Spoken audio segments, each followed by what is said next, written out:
Hola, qué alegría saludarlos. Gracias por estar en este canal. ¿Te gustaría saber cómo escuchar la voz de Jesús cuando más lo necesitas? Pues estás en el lugar indicado. Bienvenidos.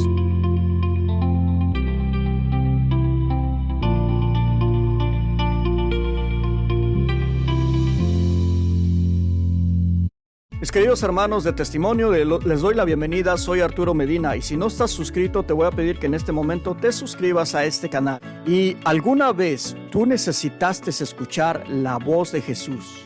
¿Estabas desesperado, angustiado, sin ganas de vivir? Y Dios llegó justamente en el momento adecuado para salvarte, pues entonces tú tienes un testimonio. Entonces tú tienes que contarle a todos lo que Jesús hizo en tu vida. Yo te voy a pedir que si Dios te ha rescatado, te ha cambiado tu vida, te ha sanado, te ha levantado, te devolvió esa luz que habías perdido, pues llámanos. Aquí está el teléfono arriba, comunícate con nosotros, grabamos tu testimonio, nos lo cuentas, lo grabamos y lo damos a conocer a todo el mundo. Ahora, ¿qué necesitas para que tú hables de Él? ¿Qué necesitas? No necesitas preparación, no necesitas prepararte, necesitas solamente hablar. Así que esperamos tu mensaje, esperamos que nos llames o que nos mandes un mensaje por WhatsApp o un mensaje de texto. Esperamos tu llamada. Y ahora, ¿estás listo para escuchar cómo Dios le cambió la vida a alguien? Pues prepárate, te presentamos el siguiente testimonio. Mi nombre es Basilio Arévalo y soy de un cantoncito que se llama El Progreso, en la ciudad de Jucuarán, un pueblito arrinconado por allá en Usulután. Pues por ahí nací. Cuando tenía 12 años, llegó un hermano que se llama Norberto Meléndez y fundó una iglesia en mi cantón El Progreso, la Iglesia de Dios Israelita. Y empezaron a cantar y a leer la Biblia y todo el mundo iba, y entonces, ¿por qué no iba a ir yo también? Y voy para el culto, y me fue gustando aquel ambiente tan bonito, aquella tensión, y que hermanito, siéntese, y aquella belleza en el culto. Después empecé a ir a las vigilias, después empecé a ir ya los sábados, y en una de esas vigilias acepto a Jesucristo como el único salvador de mi alma. Increíble.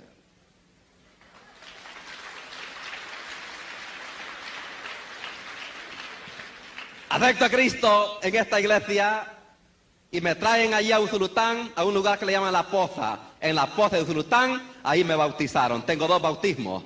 El que me hicieron en la iglesia católica, tengo mi madrina, tengo mi padrino y tengo fe de bautismo. Y tengo el segundo bautismo que me hicieron dentro de esta iglesia. Un bautismo chulísimo, ¿sí? Pusieron 2 lazos en esa Poza de Usulután y cada lazo lo llenaron de flores. Y me fui yo allá por de aquel lado y venía caminando en medio de los lazos enflorados. Vieran chulada, oye, ¿sí? Al llegar al centro de la poza, me bautizan en el nombre del Padre, del Hijo y del Espíritu Santo. Y empiezo a dirigir tiempos de alabanza en esta iglesia, le llamaban la superintendencia. Y después empecé a predicar dentro de esta iglesia y salí bueno, bullito hasta para vender. Increíble, ¿sí? En serio, ¿sí? Buenísimo.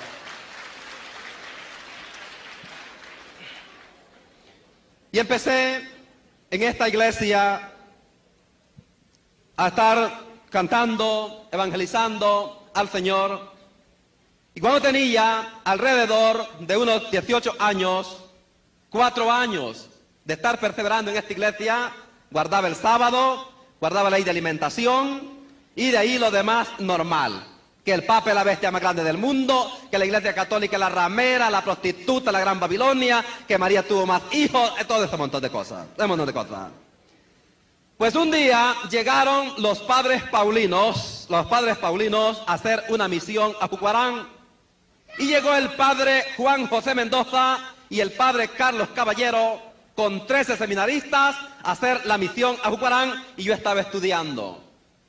Y una profesora que se llama Ana Iris Martínez me dice: mira, estos muchachos leen la Biblia, son muy cristianos y cantan y alaban, glorifican al Señor, pero juegan basquetbol. ¿Y tú por qué no quieres jugar? Porque yo en educación física 0 no me dejaban jugar fútbol, no me dejaban jugar. Ah, no, dije yo, hay que ir a evangelizar a estos. Hay que ir a evangelizarlos. Cabal, hermano, cabal. Un día agarro los cuadernos y agarro la Biblia. Al salir de clase, voy a guardar los cuadernos, agarro la Biblia y voy para el convento. Y los encuentro a todos almorzando a todos. Y llego yo y les digo, hermanos, aquí vengo a que hablemos de la palabra del Señor, porque ustedes andan engañando a la gente, diciendo que hay que tener imágenes, y mire, eso está prohibido. Éxodo capítulo 20 dice, no tengas otros dioses fuera de mí, no te hagas estatua ni imagen de lo que hay arriba en el cielo, abajo en la tierra, ni en las aguas debajo de la tierra, no te postres ante esos dioses. Calmate, me dice uno, venía a almorzar primero. Bajaron.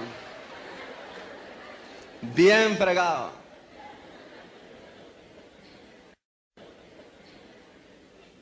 Me ponen de almorzar, después me dicen, mira, tenemos compromisos,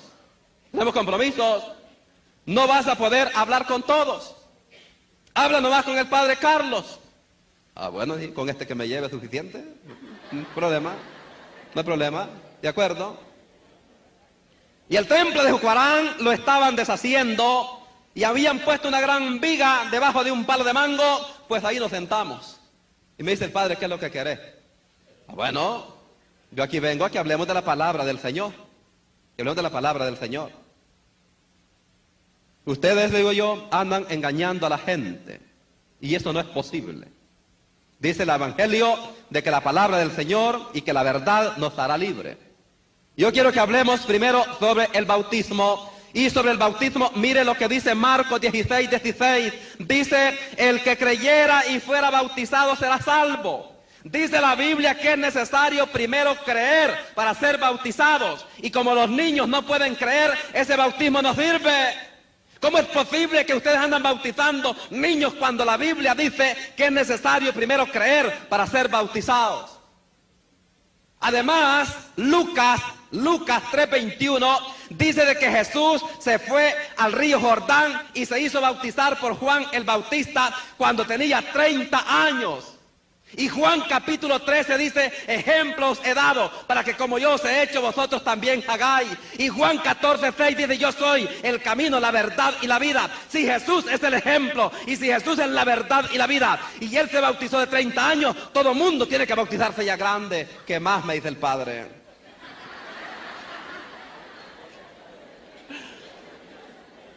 Ah, pues mire, Mateo capítulo 19, verso 13 dice, dejad que los niños vengan a mí, porque de ellos es el reino de los cielos. ¿Para qué mantillas? ¿Para qué padrinos? ¿Para qué candelas? ¿Para qué todo eso? Si Jesús ha dicho, dejad que los niños vengan a mí, ¿para qué bautismo?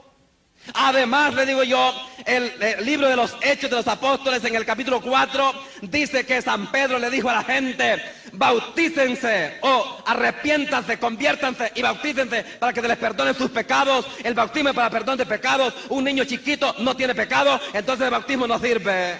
Calmate, mis padres, hoy voy a hablar yo. Y el padre me dice,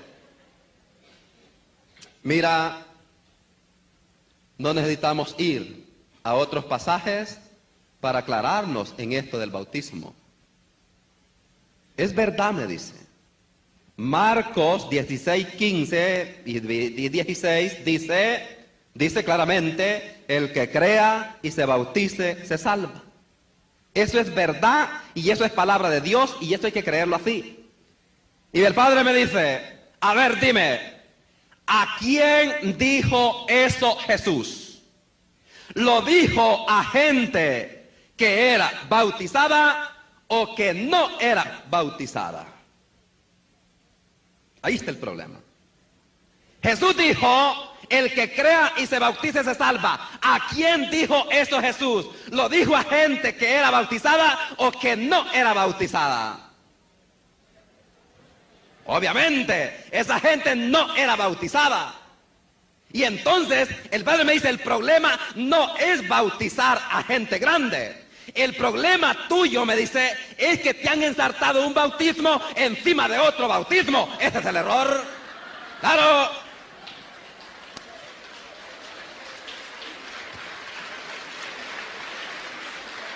Porque el bautismo que salva, el bautismo redentor, se inaugura con Cristo Jesús. Mateo capítulo 28, verso 19. Todo poder se me ha dado en el cielo y en la tierra, por eso vayan y hagan que todos los pueblos sean mis discípulos, bautizándolos en el nombre del Padre, del Hijo y del Espíritu Santo. Todo ese tumbo de gente que se acercaba a Jesús no eran bautizados y habían que bautizarles. Punto perdido. Punto perdido. Bueno, pero ¿qué pasó con Jesús? Jesús te bautiza hace 30 años. Sí, me dice el Padre, eso es verdad. Y eso es palabra de Dios y eso hay que creerlo así. Es verdad. Jesús se bautizó cuando tenía 30 años. Y el Padre me dice, mira, hijo, una cosa es el bautismo de Jesús y otra cosa es el bautismo de nosotros. No seas igualado. Seas igualado. Y el Padre le pregunta, ¿Jesús nació por obra y gracia del Espíritu Santo? Sí. ¿Tú también? Yo no. Ajá. ¿Jesús nació de una virgen? ¿Tú también? No. Entonces, una cosa es el bautismo de Jesús y otra cosa el bautismo de nosotros. Pero si tú quieres, me dice el Padre, aceptemos que hay que bautizarnos ya grandes. Pero ¿por qué se quedan ustedes, me dice el Padre, solo con el bautismo? ¿Por qué? Si Jesús al solo ser bautizado se fue al desierto y ayunó 40 días y 40 noches, aguanta hambre un mes a ver cómo te va, me dice, a ver si podés. Y hacerlo, porque Jesús lo hizo. Jesús convirtió 12 tinajas de agua en vino. Convertime esta pichinga de agua en vino, pues, porque Jesús lo hizo. Es que hay cosas que Jesús las hizo, pero no quiere decir que todo mundo las va a hacer. Jesús se bautizó de 30 años, pero eso no quiere decir que todo el mundo se va a bautizar de 30 años, porque hay muchas otras cosas que Jesús las hizo y que nosotros jamás las podríamos hacer. El Padre me dice, mira, Jesús resucitó a Lázaro, Juan capítulo 11, resucitó al hijo de la viuda de Naín, Lucas capítulo 7, resucitó a la hija de Jairo. Pues como Jesús resucitó muertos, y vos vas haciendo todo lo que hizo Jesús, andar al cementerio y resucitar unos 3 vos, ¡ja! Te vas a estar, ¡ja! Te vas a estar. Claro, Jesús se bautizó 30 años. Pero ¿dónde está el mandamiento de que toditito lo que iba haciendo Jesús lo vamos a hacer nosotros? Y el Padre me dice, Jesús fue muerto y sepultado y resucitó al tercer día. Cuando te murás, ¿crees vos que a los 3 días te vas a venir de vuelta? Sí, ya me voy a venir. Ajá. Es que no. Hay cosas que Jesús las hizo, pero no quiere decir que todo el mundo las va a hacer. Esto es lo que pasa con el bautismo. Jesús se bautiza a 30 años. Pero yo no puedo identificarme o bautizarme igual que Jesús, porque una cosa es el bautismo de Jesús y otra cosa es el bautismo de nosotros. Ustedes y yo nos hemos bautizado para recibir el Espíritu Santo, ¿sí o no? Sí. ¿Jesús se bautizó para recibir el Espíritu Santo, sí o no? No, no. Él dio el Espíritu Santo. Él dio el Espíritu Santo. ¿Nosotros nos bautizamos para ser miembros de la iglesia, sí o no? Sí. ¿Jesús se bautizó para ser miembro de la iglesia, sí o no? No, señor. Él funda la iglesia. ¿Nosotros nos bautizamos para ser herederos y coherederos del reino de los cielos, sí o no? Sí. ¿Jesús se bautizó para ser heredero del reino de los cielos, sí o no? No. Él ya venía y cuando le daba ganas se iba de vuelta. Pues claro, no hay problema. Punto perdido. Bueno, pero de Mateo 19:13 dice, dejad que los niños vengan a mí. Y el Padre me dice, entonces, si tú sabes que la Biblia dice, dejad que los niños vengan a mí, entonces decirle a toditos tus hermanos que bauticen, porque el bautismo es el único medio para acercar al niño a Jesús. Y ya estuvo, punto perdido. Claro, no había que hablar mucho. Bueno, pero Hechos de los Apóstoles capítulo 4 dice que el bautismo es para perdón de pecados. Pues el Padre me dice, por eso bautizamos nosotros a los niños. Porque los niños tienen pecado. Salmo 51:7. El salmista David dice, mira que en la culpa nací, pecador me concibió a mí. madre. Por tanto, si el bautismo es para perdón de pecados, bauticen a los hipotes, porque ya tienen pecado, y lo dice la Biblia, y punto. Bien baleado. Baleado. Luego, a ver, padre, vamos a hablar hoy de María, ¿sí? Dice la Biblia que María tuvo más hijos. Y aquí están los nombres. Marcos capítulo 6, verso 1 en adelante, dice: ¿no es este el carpintero, el hijo de María y el hermano de José, Judas, Simón y Santiago? Y sus hermanas no viven aquí entre nosotros. No dice cuántas hermanas tenía, pero pongámosle 3, 4, Judas, José, Simón y Santiago. Y sus hermanas, pongámosle 3. María tuvo 7 hipotes y Jesús tuvo 8. Y aquí está en la Biblia, mire, aquí están los nombres. Y probablemente tuvo 3 hijas.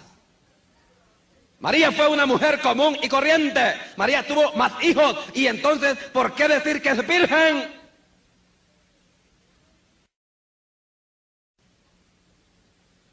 Y el padre me dice: mira, hijo, ese pasaje no dice hijos de María. Dice hermanos de Jesús. ¿No es este el carpintero, el hijo de María y el hermano de José, Judas, Simón y Santiago? Y sus hermanas no viven aquí entre nosotros. Solución del problema. Marcos 3:31, el mismo problema. Oye, te busca tu madre, tus hermanos y tus hermanas. Y Jesús, echando una mirada a todos los que estaban a su alrededor, dijo: pero ¿quién es mi madre y quiénes son mis hermanos? Y agrega: todo el que haga la voluntad de Dios, ese es mi hermano, mi hermana y mi madre.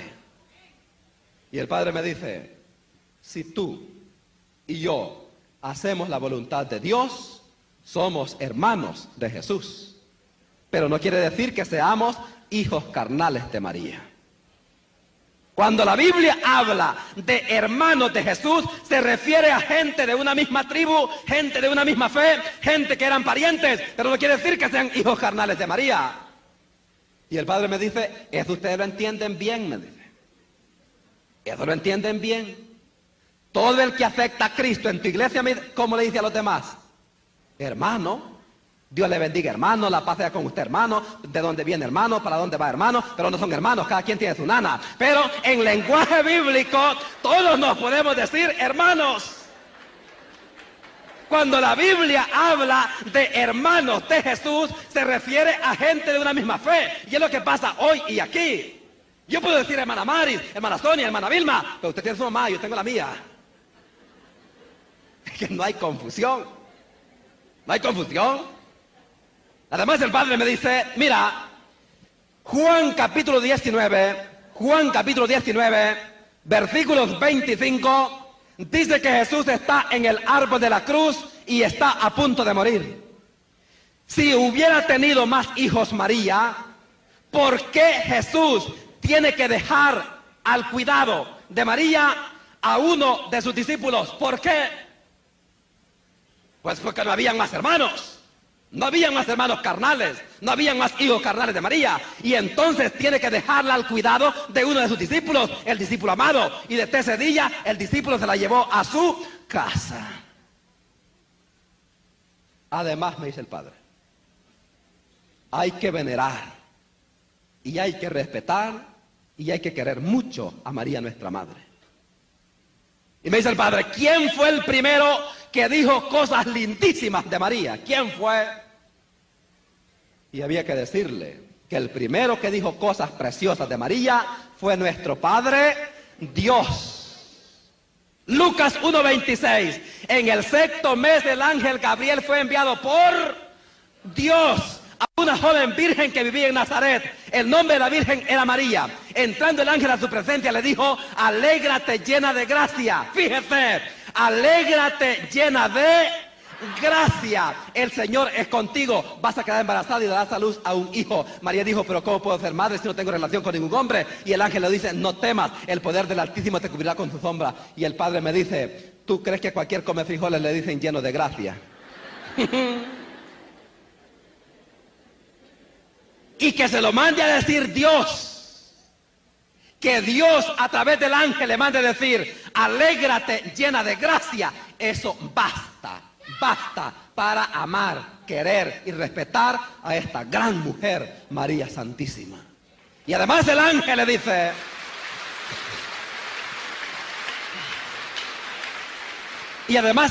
dice, no temas, el poder del Altísimo te cubrirá con su sombra. Que María es la llena de gracia, eso no se le ha dicho a ningún profeta, a ningún patriarca, a ningún apóstol, solo a esta mujer, María, nuestra madre.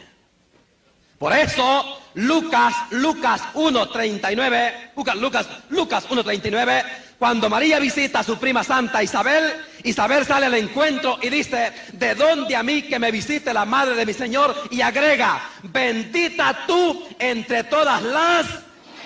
Y punto. Y punto. María no es una mujer cualquiera, no, Señor. María es la bendita entre todas las mujeres. Y si tú crees en la Biblia, me dice el Padre, tienes que creer esto. Tienes que creer. Y si quieres vivir según la Biblia, pues tienes que amar y querer y respetar a María. Porque Lucas 1:48, en el Magnificat, María dice, de ahora en adelante todas las generaciones me llamarán dichosa. Si quieres cumplir la palabra del Señor, pues tienes que amar, querer y respetar a esta gran mujer, María Santísima.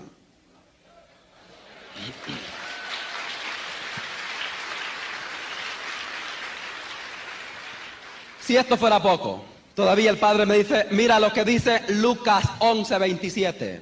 Lucas 11:27 dice de que Jesús está hablando a una gran multitud.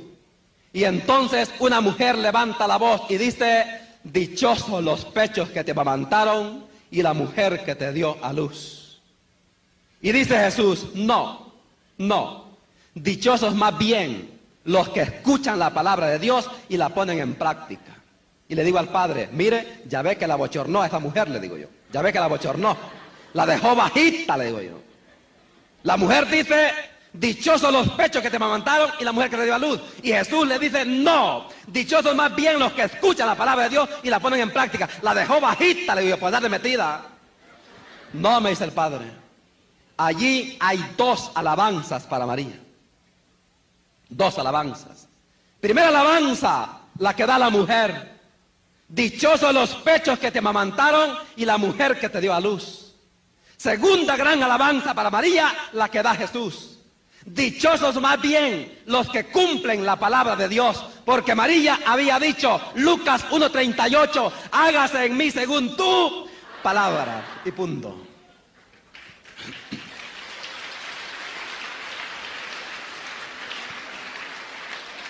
Punto perdido, hermanos. Punto perdido.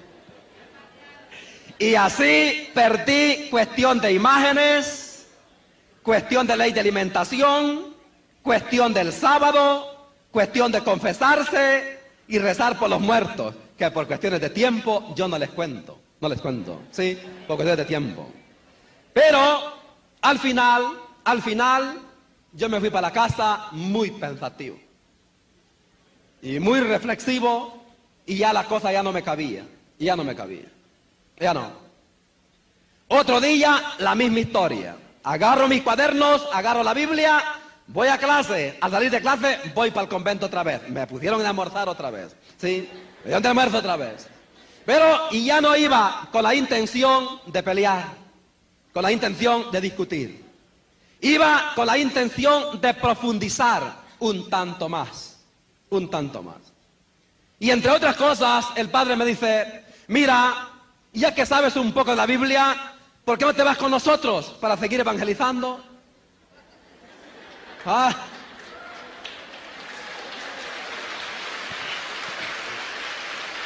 La idea me pareció genial, pero tenía un tanto de problema todavía. Había ido a pedir a una muchacha para casarme. Sí, la había ido a pedir para casarme. Gracias al Señor me dieron 6 meses para ir a traer la contestación. En esos 6 meses hago todo este enredo. Pero el padre me dice, te vas a estancar, no vas a poder seguir estudiando, te damos la oportunidad de estudiar, sí, y luego sigues evangelizando. Ah, bueno, vengan a traerme cuando termine el año. Cabal. Finalizo el 9º grado, pero antes había llegado el padre Efraín Rivera a Jucuarán. Y entonces yo le fui a decir que yo quería entrar al seminario y que me iba a ir con los paulinos, y el padre empezó a investigar y le van contando la gran historia, ¿sí? Hay historia. Y entonces el padre dice, no, este muchacho es un caso perdido, ¿sí? Un caso perdido, ¿sí? 18 años y no había hecho ni primera comunión, tamaño tatajón sin primera comunión, tamaño. Mucho menos conocer de la iglesia, absolutamente nada. Y quería meterme al seminario. Y el padre dice, no va a perseverar, no persevera. Y entonces él me dice, mira, no te vayas para Guatemala, no te vayas para allá, quédate mejor en Santiago de María. Ahí quédate para que pruebes, porque no vas a perseverar y no vaya a hacer que al venir de regreso te perdás. Entonces mejor quédate allí, en Santiago de María. Un 25 de enero de 1989, a eso de las 10 de la mañana, estaba tocando las puertas del seminario Santiago Apóstol en Santiago de María. El rector era el padre Lázaro Iraeta. Y entonces me dice el padre, a ver, ¿es verdad que quieres entrar al seminario? Sí. Ah, bueno, pasa adelante, siéntate. Entro en una habitación y me dice, a ver, hijo, cuéntame un poco de tu vida.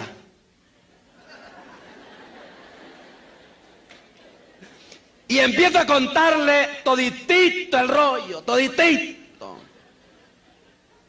Y el padre me dijo, vos sos espía, me dijo, andate de vuelta. No te quiero ver aquí, no te quiero ver aquí. Y salgo un poco agüitado.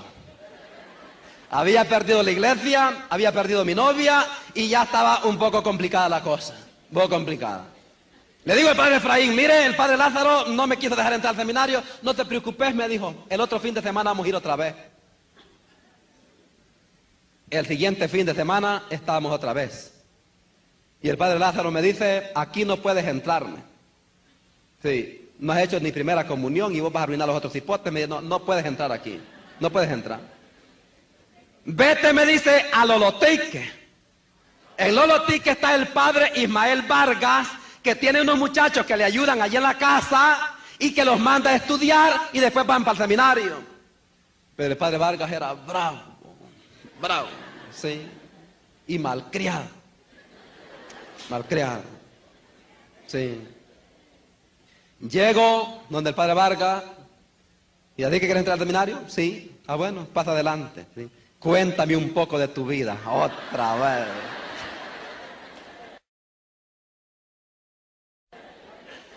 Y empiezo a contar todo el problema, toda la dificultad. El padre no me dijo nada, Nomás se puso de pie y le dijo a otro compañero, perdonen la expresión, ¿y qué andas haciendo con ese pendejo aquí? Llévatelo de vuelta. Complicado, difícil. Y ya la cosa estaba poniendo un poco cuesta arriba y un poco difícil y ya no había qué hacer. Y le digo al padre Efraín, mire, usted sí que ya me arruinó todo. Yo iba para Guatemala, ya me llevaban encantado de la vida y usted me detuvo y ahora no me dejan entrar aquí. El siguiente sábado estábamos otra vez en el seminario. Y entonces el padre Lázaro Iraeta ya había hablado con Monseñor Rodrigo Orlando Cabrera. Y Monseñor le dice, déjenlo que entre, que pruebe, a ver cómo le va, déjenlo.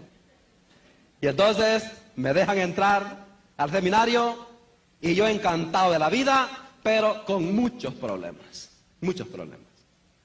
Resulta de que para empezar el año lectivo había que hacer un retiro, todos los seminaristas a retiro para empezar el año. Y el retiro terminaba con la confesión, todo el mundo a confesarse, menos yo, allá sentado, ¿no? A mí se me había metido hasta por la ceja. Jeremías 17:5. Maldito el hombre que confía en otro hombre y que pone su apoyo en un mortal. Y yo que me voy a confesar con ese hombre que es más pecador que yo. No, ni de 8 días de loco. No me confieso. No me confieso. Y entonces el padre me dice, ¿y qué pasó? ¿No te vas a confesar? Pues no, aquí está, mire, Jeremías 17:5. Maldito el hombre que confía en otro hombre y pone su apoyo en un mortal y aparta su corazón de Yahvé. ¿Usted es hombre, sí o no? Sí, soy hombre. ¿Usted es mortal? Sí o no? Sí, soy mortal. Entonces no me confieso. Y el padre me llama alrededor de una cancha de básquetbol y bendito Dios que en la Biblia dice que hay que confesarse. Porque yo no creía en ninguna otra cosa más que no fuera la Biblia.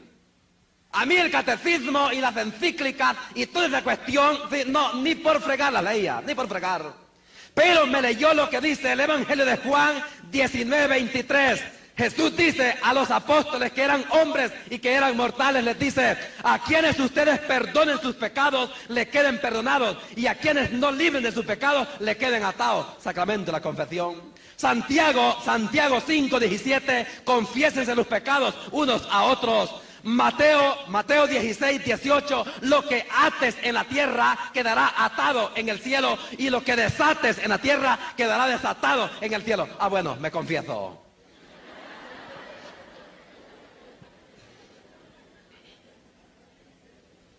En abril venía la Semana Santa.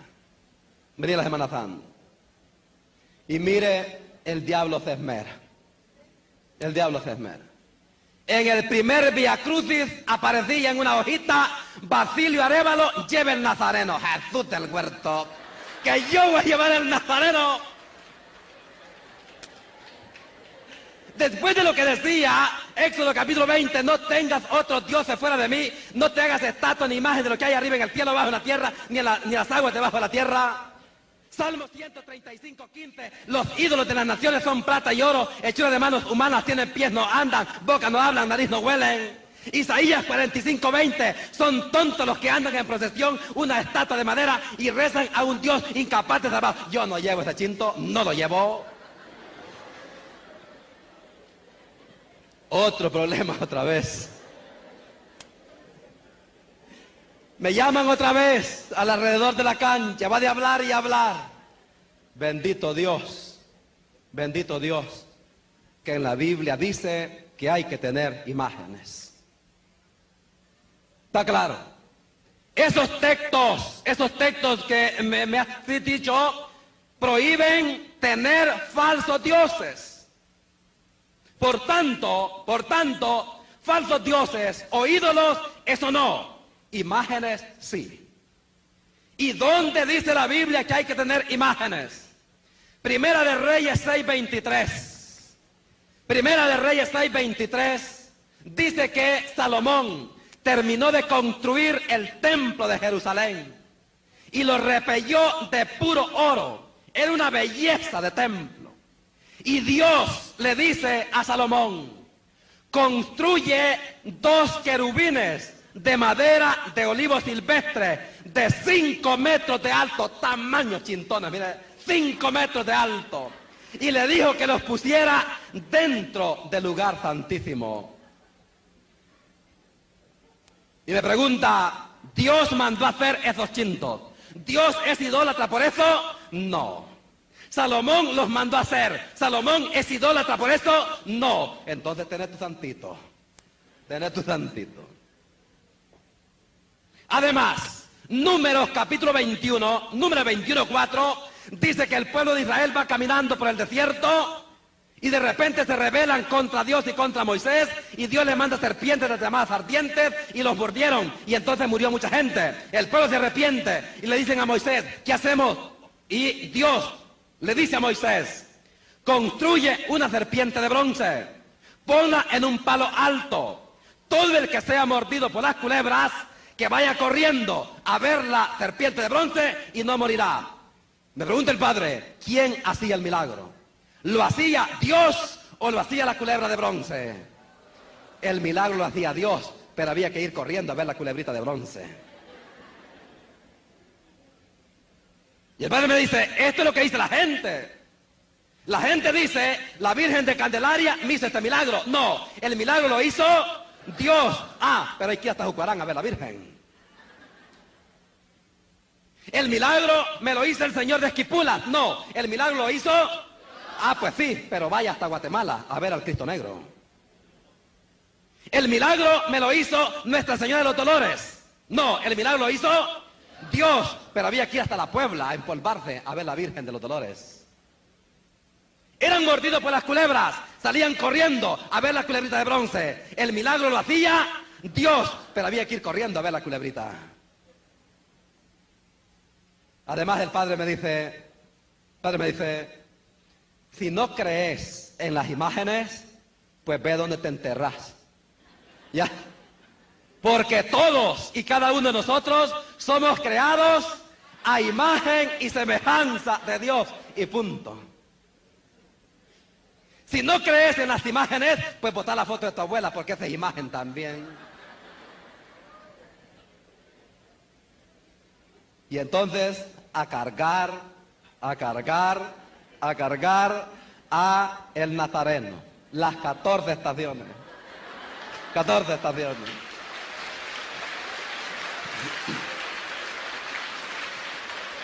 Y así fui caminando.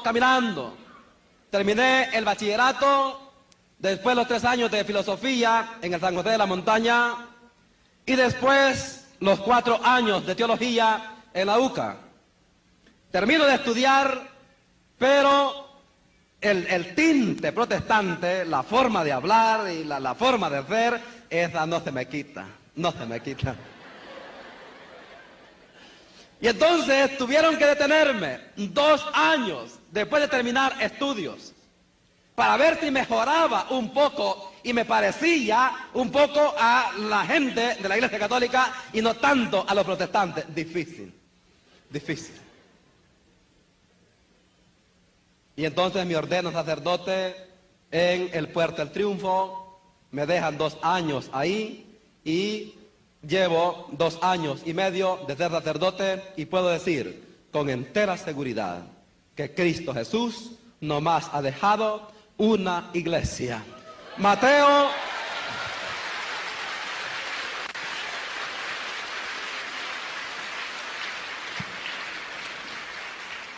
Y he tenido que llorar amargamente. Después de ver lo que dice Mateo 16, 18, y ahora yo te digo, tú eres Pedro, o sea, piedra, y sobre esta piedra edificaré mi iglesia. No dice mis iglesias. Hasta en 1517 surge la iglesia de los luteranos. En 1518 surge la iglesia de los anglicanos y después viene ese gran tumbo de iglesias, Príncipe de Paz, Árbol de Eterna, Montesión, Manantiales, Luz del Mundo, Testigos, Asambleas, Dios guarde, aquí amanecemos mencionando iglesias. En 1517. Y esta iglesia fundada por Cristo, San Pablo la llama base y pilar de la verdad. 1 Timoteo 3:14. Espero ir pronto a verte, pero si me tardo sabrás cómo portarte en la casa de Dios, es decir, la iglesia, la cual es base y pilar de la verdad. Hay una iglesia verdadera, fundada por Cristo, y que San Pablo la llama base y pilar de la verdad. Y esta iglesia, fundada por Cristo, y que es base y pilar de la verdad, según San Pablo, es la que compone el cuerpo de Cristo. Efesios 1:22.